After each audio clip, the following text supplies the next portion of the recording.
Hello everyone, my name is Priyanshi Jain. Welcome back to my YouTube channel be a lab scientist. आज के इस video lecture में हम कुछ डीबीबीटी सेकेंड ईयर के इंपॉर्टेंट टॉपिक्स को डिस्कस करेंगे जो आपके कमिंग एग्जाम्स में आपको हेल्प आउट करेंगे। देखिए, आपका जो सब्जेक्ट है सेकेंड ईयर में इम्यूनोहेमेटोलॉजी, उसके क्वेश्चन पेपर्स में कई बार क्वेश्चन आया है एबीओ डिस्क्रिपेंसीज के ऊपर। तो सबसे पहले हम डिस्कस करेंगे कि एबीओ डिस्क्रिपेंसीज क्या होती हैं। देखिए, एबीओ डिस्क्रिपेंसी का मतलब क्या होता है। जब हम ब्लड ग्रुपिंग करते हैं, हमारे पास जब सैंपल आता है और हम उसकी क्या करते हैं, ब्लड ग्रुपिंग करते हैं। तो ब्लड ग्रुपिंग करते टाइम हम दो टाइप की ब्लड ग्रुपिंग करते हैं। एक तो हम करते हैं फॉरवर्ड और दूसरी हम करते हैं रिवर्स, राइट। फॉरवर्ड और रिवर्स ग्रुपिंग आपने करी, दोनों के रिजल्ट अगर मैच हो जाते हैं तो आप क्या करते हैं, उसकी रिपोर्ट को आउट कर देते हैं कि इसका ब्लड ग्रुप इतना आया है। बट कुछ केसेस में क्या होता है, फॉरवर्ड ग्रुप आपको अलग बताता है, रिवर्स ग्रुप आपको अलग बताता है। जैसे फॉर एग्जाम्पल, फॉरवर्ड ग्रुपिंग आपने करी, वहाँ पे ब्लड ग्रुप आपको आ रहा है ए। रिवर्स आपने करी तो वहाँ ब्लड ग्रुप आ रहा है बी। तो आपके रिजल्ट क्या हो रहे हैं, फॉरवर्ड और रिवर्स ग्रुपिंग एक दूसरे से मैच नहीं हो रही। तो कुछ केसेस में जब फॉरवर्ड और रिवर्स ग्रुपिंग एक दूसरे से मैच नहीं होती, उससे हम क्या बोलते हैं, एबीओ डिस्क्रिपेंसी कहते हैं। तो इफ़ एबीओ डिस्क्रिपेंसी अकर्स, अगर एबीओ डिस्क्रिपेंसी होती है, कब होती है, when forward and reverse testings do not match as expected. जैसे हम एक्सपेक्ट कर रहे हैं उस हिसाब से अगर दोनों ग्रुपिंग मैच नहीं होती तो क्या होता है, एबीओ डिस्क्रिपेंसी होता है। तो यहाँ पे हमने फ्लो चार्ट बनाया है कि जब एबीओ डिस्क्रिपेंसी होती है तब हमें क्या स्टेप लेना है। तो सबसे पहले हमें ये चेक करना है कि हमारे पास जो सैंपल आया है उस सैंपल में उसके कलेक्शन के टाइम पे और उसके आइडेंटिफिकेशन में तो कोई प्रॉब्लम नहीं है। तो सबसे हमें क्या चेक करना है, if an error in specimen collection and identification is suspected. उसके कलेक्शन में और उसके आइडेंटिफिकेशन में अगर आपको डाउट हो रहा है तो हमें उस एरर को पहले फाइंड आउट करना है। तो उसके लिए हम क्या करेंगे, हम एक नया सैंपल मंगवाएंगे, उस सेम पेशेंट का नया सैंपल रिक्वेस्ट करेंगे। तो request a new sample to be drawn from the same patient. उस सेम पेशेंट से हम क्या लेंगे, नया सैंपल लेंगे। नया सैंपल लेने के बाद हम टेस्ट को रिपीट करेंगे। टेस्ट रिपीट करा उसके बाद भी अगर आपको कोई एबीओ डिस्क्रिपेंसी नहीं मिल रही है, मतलब फॉरवर्ड में भी ए आ रहा है और रिवर्स में भी ए आ रहा है, तो नो एबीओ डिस्क्रिपेंसी, कोई एबीओ डिस्क्रिपेंसी नहीं आ रही है, तो आप क्या करोगे, रिपोर्ट आउट कर दोगे जो भी एबीओ ब्लड ग्रुप आ रहा है उसकी। अगर ऐसा नहीं हुआ तो फिर हमें क्या करना है, आपने जैसे न्यू सैंपल मंगवा लिया लेकिन तब भी एबीओ डिस्क्रिपेंसी आ रही, तो हमें क्या करना है, first rule out technical error. हमें क्या करना है, जो टेक्निकल एरर है उसको रूल आउट करना है। टेक्निकल एरर का मतलब क्या होता है, आपने जो प्रोसीजर करा, जो आपने जैसे सेल लिया पेशेंट का और फिर एंटीसीरा लिया, दोनों को मिक्स किया, फिर आपने ग्रुपिंग देखी, तो उस प्रोसीजर में तो आपसे कोई गलती नहीं हुई, हमें उसको रूल आउट करना है। वो सबसे मोस्ट कॉमन कॉज होता है। टेक्निकल एरर क्या होता है, सबसे कॉमन कॉज होता है एबीओ डिस्क्रिपेंसी का। सबसे पहले आपको उसको रूल आउट करना है। उसको रूल आउट करने के लिए हम क्या करेंगे, स्टेप 1 हम लेंगे रिपीट एबीओ टाइपिंग। हमें क्या करना है, उस सेम जो सैंपल है हमारे पास, सेम सैंपल से हमें एबीओ टाइपिंग को रिपीट करना है, हमें वापस ग्रुपिंग करनी है। तो repeat ABO typing on the same sample, this will help to exclude the technical error during initial testing. आपने वापस रिपीट करा, कोई डिस्क्रिपेंसी नहीं आई, तो आपको पता लग गया कि हाँ इशू कहाँ हुआ था, टेक्निकल एरर का इशू था। तो आपने उसको क्या कर दिया, एक्सक्लूड कर दिया, उस एरर को आपने बाहर निकाल दिया। आपने रिपीट करा, सही आ गया, मैच हो गया ग्रुपिंग, तो आपने उस टेक्निकल एरर को एक्सक्लूड आउट कर दिया। लेकिन अगर आपको फिर भी आ रहा है तो आप क्या करोगे, repeat the test after washing the red cells with saline. अब आप क्या करेंगे, जो सैंपल है उसको हम बार बार 5 से 6 बार क्या करेंगे, एनएस से वॉश करेंगे। अब उससे क्या होता है, देखो कई केसेस में क्या होता है, आरबीसीज पे कुछ अनवांटेड एंटीजेंस, अनवांटेड एंटीबॉडीज क्या रहती हैं, बाउंडेड रहती हैं, जिसकी वजह से हम जब ग्रुपिंग करते हैं उसमें एरर आता है। तो हम क्या करते हैं, वॉशिंग से जो ये अनवांटेड चीज़ें हैं उसको हटाने के लिए हम क्या करते हैं, 5 से 6 बार वॉशिंग करते हैं। जब आप वॉशिंग कर देते हैं तो आपके पास एक ये जो अनवांटेड चीज़ें, ये सब चीज़ें रिमूव हो जाती है। उसके बाद आपके पास एक क्लियर आरबीसी आ जाती है। तो हम वॉशिंग करेंगे, हम वापस क्या करेंगे, एबीओ ग्रुपिंग करेंगे वॉशिंग करने के बाद। अगर तब भी एबीओ डिस्क्रिपेंसी परसिस्ट है, मतलब तब भी एबीओ डिस्क्रिपेंसी आ रही है, फॉरवर्ड और रिवर्स तब भी मैच नहीं हो रहा, तो हम जाएंगे स्टेप 2 पे। हम क्या करेंगे, obtain a fresh sample and perform the test. हम वापस क्या करेंगे, एक नया सैंपल लेंगे और परफॉर्म करेंगे टेस्ट को, to exclude possible contamination of initial sample. Initial sample में अगर कोई कंटामिनेशन हुआ होगा तो उसको एक्सक्लूड आउट करने के लिए हम क्या करेंगे, एक फ्रेश सैंपल लेंगे। If still ABO discrepancy persist, अगर अभी भी कोई एबीओ डिस्क्रिपेंसी हो रही है तो हम जाएंगे स्टेप 3 पर, obtain patients medical history. Third step क्या होता है कि हमें पेशेंट की मेडिकल हिस्ट्री लेनी है। अब पेशेंट की मेडिकल हिस्ट्री में हम क्या क्या देखेंगे, हिस्ट्री ऑफ प्रीवियस ट्रांसफ्यूजन और ट्रांसप्लांट। हमें देखना है कि उस पेशेंट के अंदर कोई प्रीवियस ट्रांसफ्यूजन्स तो नहीं हुए। कुछ पेशेंट्स में क्या होता है, कुछ पेशेंट मल्टी ट्रांसफ्यूजन्स के होते हैं, जैसे कैंसर के हुए, थैलेसीमिया के हुए, तो ये क्या होते हैं, इनके बार बार में क्या होता है, ट्रांसफ्यूजन्स होता है, इनको ब्लड की बार बार ज़रूरत पड़ती है।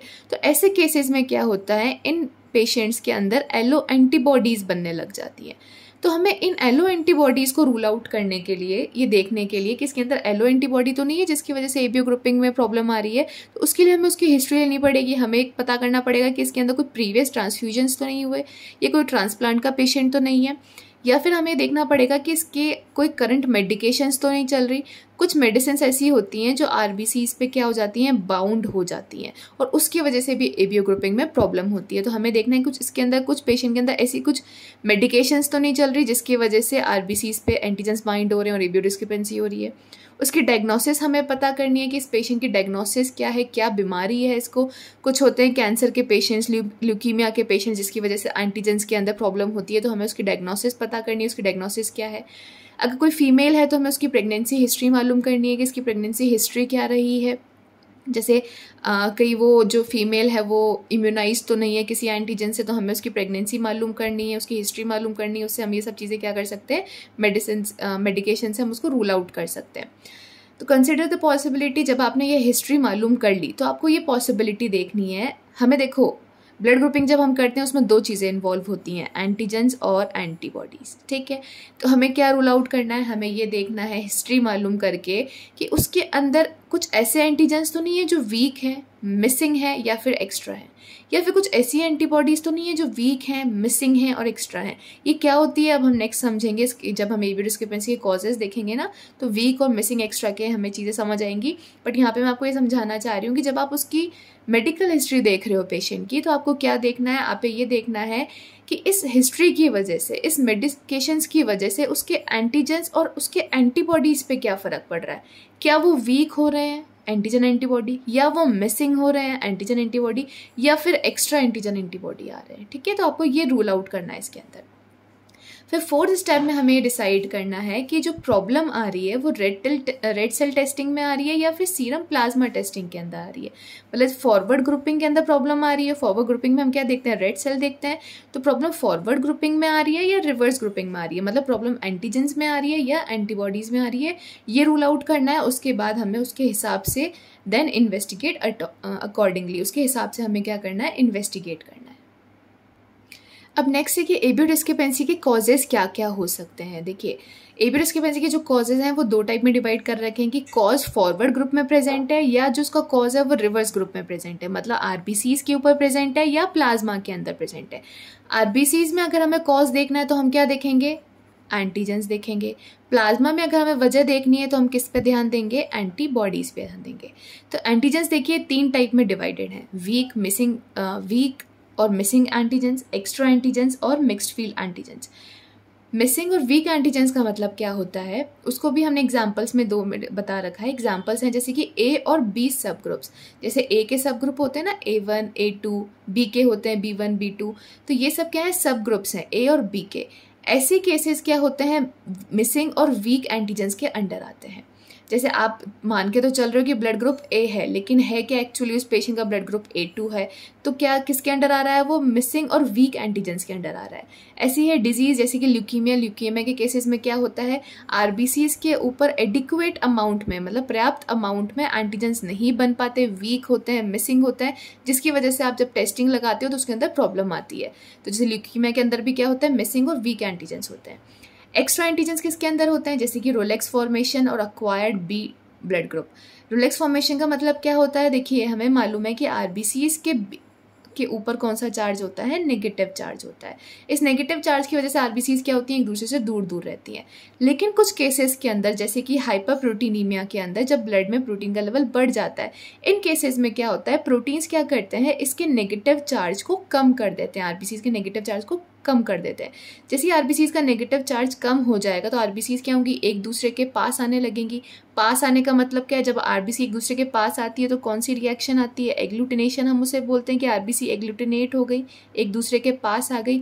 तो हो क्या रहा है, एक्चुअली सच्चाई क्या है, कि आरबीसीज के नेगेटिव चार्ज कम होने की वजह से एग्लूटिनेशन आ रहा है, लेकिन जब आप ग्रुपिंग कर रहे हो तो ग्रुपिंग में आपको लग क्या रहा है कि मैंने एंटीबॉडी डाल ली है इसलिए एग्लूटिनेशन हो रहा है। ठीक है, तो इस टाइप की चीज़ को हम क्या बोलते हैं कि फॉल्स पॉजिटिव रिजल्ट आ रहा है। पॉजिटिव आ रहा है लेकिन फॉल्स है। पॉजिटिव आ रहा है क्योंकि एग्लूटिनेशन हो रहा है, लेकिन वो किस वजह से हो रहा है कि आरबीसीज के नेगेटिव चार्ज के कम होने की वजह से आरबीसी एक दूसरे के पास आ रही है, जैसे हाइपरप्रोटीनीमिया में होता है। यहाँ पे ये नहीं हो रहा कि एंटीबॉडी बाइंड हो रही है, मतलब एंटीसीरा से एंटीबॉडी आके बाइंड हो रही है तब ये एग्लूटिनेशन हो रहा है। तो इस टाइप की चीज़ को हम क्या बोलते हैं, रोलेक्स फॉर्मेशन, जो कि एक्स्ट्रा एंटीजेंस की वजह से हो रहा है, एक्स्ट्रा एंटीबॉडीज़ की वजह से हो रहा है।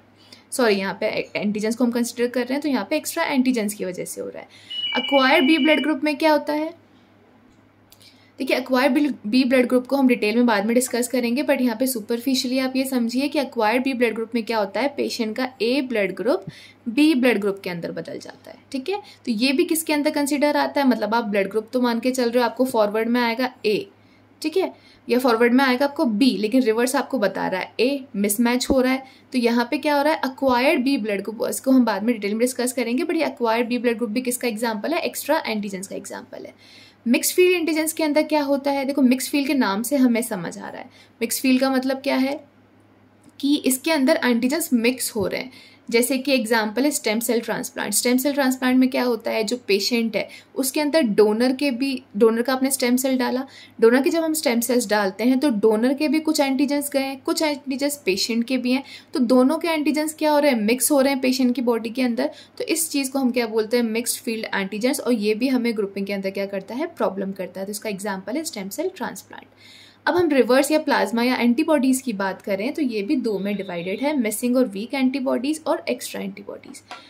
मिसिंग और वीक का मतलब क्या है, मिसिंग है या तो एंटीबॉडीज़ है नहीं, वीक है मतलब तो कम अमाउंट में प्रेजेंट है, जैसे कि न्यू बॉर्न्स के अंदर होता है। कई बार आप जब ब्लड ग्रुपिंग करते हैं काफ़ी छोटे से इन्फेंट की, तो आपको दिखता है कि उसकी रिवर्स ग्रुपिंग में हमेशा प्रॉब्लम आती है। वो क्यों आती है, क्योंकि न्यू बॉर्न्स जो है, इन्फेंट्स जो हैं, वो इन्वायरमेंट में एक्सप्लोर नहीं हो पाए तो वो एंटीबॉडीज़ नहीं बना पाए, तो उनकी अंदर इतनी एंटीबॉडीज़ नहीं है कि वो आपको रिएक्शन दे सके, तो उसे हम बोलते हैं वीक और मिसिंग एंटीबॉडी। जैसे कि न्यूबॉर्न के अंदर, एल्डर्स के अंदर जब काफ़ी ज़्यादा एज बढ़ जाती है तो वो भी एंटीबॉडीज़ पर्याप्त या एडिक्वेट अमाउंट में नहीं बना पाते हैं, उनका इम्यून सिस्टम वीक हो जाता है, और हमें मालूम है कि एंटीबॉडीज़ इम्यून सिस्टम बनाती है। तो ऐसे केसेस में भी क्या होता है, मिसिंग और वीक एंटीबॉडीज़ होती हैं और हम उसको डिटेक्ट नहीं कर पाते। थर्ड है इसका cause immuno compromise. Immuno compromise का मतलब क्या है, जिन पेशेंट्स के अंदर इम्यून सिस्टम वीक होता है, इम्यून सिस्टम वीक है तो वो पर्याप्त अमाउंट में, एडिक्वेट अमाउंट में एंटीबॉडीज़ नहीं बना पाएगा, एंटीबॉडीज़ नहीं बन पाएगी तो हम उसको डिटेक्ट नहीं कर पाएंगे, तो वो किसके अंदर आ रहा है, मिसिंग और वीक एंटीबॉडीज़ के अंदर आ रहा है। एक्स्ट्रा एंटीबॉडीज़ का मतलब क्या है, एक्स्ट्रा एंटीबॉडीज़ मतलब एबीओ ग्रुपिंग की एंटीबॉडीज़ तो है ही, लेकिन उसके अलावा एक्स्ट्रा एंटीबॉडीज़ भी हैं, जैसे कि कोल्ड और वार्म एलो एंटीबॉडी है, कोई कोल्ड और वार्म नेचर की एलो एंटीबॉडीज़ बन गई है उसके अंदर प्री ट्रांसफ्यूजन्स की वजह से, कोल्ड और वार्म ऑटो एंटीबॉडी बन गई है, या फिर पैसिवली एक्वायर्ड एंटीबॉडी है। पैसिवली एक्वायर्ड एंटीबॉडी का मतलब क्या होता है, आपने प्रोसीजर सुना होगा प्लाज्मा एक्सचेंज। प्लाज्मा एक्सचेंज में क्या किया जाता है, पेशेंट्स के अंदर एक लार्ज अमाउंट में प्लाज्मा चढ़ाया जाता है, ठीक है, जैसे कि 10 से 12, 15, 20 यूनिट डिपेंड करता है पेशेंट की कंडीशन से। तो आपने इतना सारा प्लाज्मा उस पेशेंट के अंदर ट्रांसफ्यूज़ करा है, उस प्लाज्मा में क्या हो सकता है, कुछ एंटीबॉडीज़ हो सकती हैं। अब वो एंटीबॉडीज़ प्लाज्मा की वजह से पेशेंट के अंदर गई हैं, तो वो क्या है, एक्स्ट्रा एंटीबॉडीज़ हैं। उसकी वजह से इसको हम क्या बोलते हैं, पैसिवली एक्वायर्ड, मतलब आपने उसको पास किया है उस पेशेंट के अंदर, तब उसने एक्वायर करी है वो एंटीबॉडीज़। तो पैसिवली एक्वायर्ड एंटीबॉडीज़ की वजह से भी क्या आ सकती है, एपीओ डिस्क्रिपेंसी हो सकती है। सो या this is all about the APO discrepancies. Thank you so much for watching.